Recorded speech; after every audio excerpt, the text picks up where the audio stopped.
हरे कृष्णा राधे राधे। जन्माष्टमी के अगले दिन नंद उत्सव मनाया जाता है। इसे दही हांडी उत्सव बोला जाता है या हांडी फोड़ उत्सव के नाम से भी जाना जाता है। मुंबई में यह उत्सव बहुत ज़्यादा फेमस है और हर जगह पर हर गली पे आपको हांडी तोड़ते हुए बच्चे बड़े उनके ग्रुप दिखाई देते हैं। तो नंद उत्सव हमें कैसे मनाना है तो चलिए देख लेते हैं। नंद उत्सव के दिन आप चाहें तो नए कपड़े पहना सकते हो, पीले कपड़ा पहना सकते हो या कोई भी कपड़ा जो आपके पास अवेलेबल हो, शुद्ध साफ हो, वह ठाकुर जी को पहना सकते हो। सबसे पहले हम ठाकुर जी को दूध से स्नान कराएंगे। आज के दिन आप दही से भी स्नान करा सकते हो, बहुत अच्छा माना जाता है। नंद उत्सव के दिन ठाकुर जी के इस तरह से पहले दूध से स्नान कराएंगे, फिर जल से स्नान कराएंगे। शुद्ध जल से आप चाहे तो गंधरोधक स्नान भी करा सकते हो। ओम नमो भगवते वासुदेवाय का जाप आप करते रहो। उसके बाद देखिए नंद उत्सव में हमें उसी जगह पर मनाना चाहिए जहाँ पर हमने जन्माष्टमी की पूजा की थी। तो मैंने जहाँ पर जन्माष्टमी की पूजा की थी उसी जगह पर आप लोग को पूजा करके दिखा रही हूँ। इस नंद उत्सव की पूजा हम लोग कैसे करेंगे।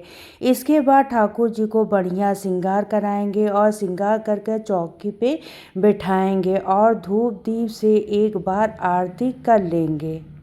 तो जैसे हम लोग नॉर्मल पूजा करते हैं उसी तरीके से हमें ठाकुर जी का पूजन करना है। और अगर आपके यहाँ पे नंद उत्सव होता है कहीं सोसाइटी में आसपास, आप ठाकुर जी को वहाँ पर एक बार हांडी फोड़ उत्सव दिखाने के लिए लेकर भी जा सकते हो। मोर पंख से हम पंख कर देंगे भगवान को। और फिर कोई मिट्टी का एक हांडी हमें लेना है, छोटा बड़ा आप अपने हिसाब से ले सकते हो। हांडी को फ्रेश दही से कंठ तक भरना है। घर पे आप दही जमा सकते हो तो बहुत अच्छा, नहीं तो आप बाजार का दही भी यूज कर सकते हो। बस दही फ्रेश होनी चाहिए कि ज़्यादा खट्टी नहीं होनी चाहिए।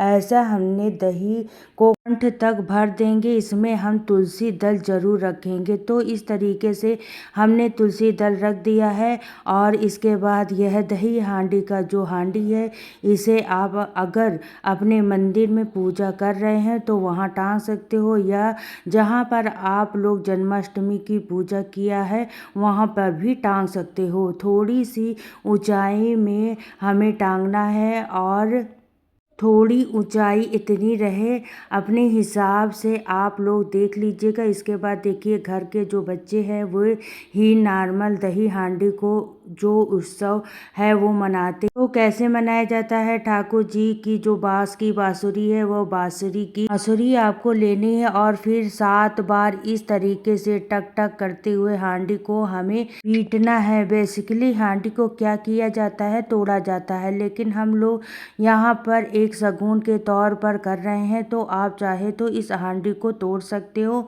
नीचे एक थाली वगैरह रख लीजिए और जो टुकड़ा हुआ हांडी का और उसमें जो दही है उस दही का भोग लगाते हैं। तो देखिए अगर आप नहीं भी तोड़ना चाहते हो तो 7 बार इस तरीके से शगुन कर लीजिए। फिर हांडी को नीचे उतार लीजिए और उसमें से दही निकाल कर सबसे पहले ठाकुर जी को भोग लगाया जाता है। तो यह दही अमृत समान माना जाता है।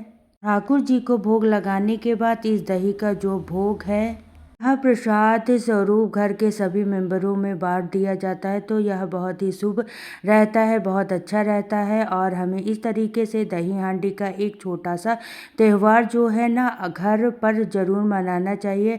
आप अगर बड़े तरीके से दही हांडी बनाकर उसे फोड़ना चाहते हैं तो बहुत अच्छा, बिल्कुल सही दही हांडी जैसा भी कर सकते हो। इसके बाद हमें ठाकुर जी को झूला जरूर झुलाना चाहिए। नंद उत्सव के दिन ठाकुर जी को झूला झुलाया जाता है, तो हमें झूले पे बैठाना है, ठाकुर जी को झूला झुलाना है और इस तरीके से। और इसके बाद आप मंदिर में जितने भी जो भोग बनाया है वो सारे भोग ठाकुर जी को अर्पित कर सकते हो। इस तरीके से नंद उत्सव बहुत ही सरल विधि से हम लोग घर पर मनाया जाता है। और अगर नंद उत्सव पहले दिन नहीं मना पा रहे हो तो आप छठी तक किसी भी दिन मना सकते हैं, यानी कि 6 दिन में कभी भी आप नंद उत्सव एक दिन जरूर मना लीजिए। आज की वीडियो यहीं तक बिल्कुल।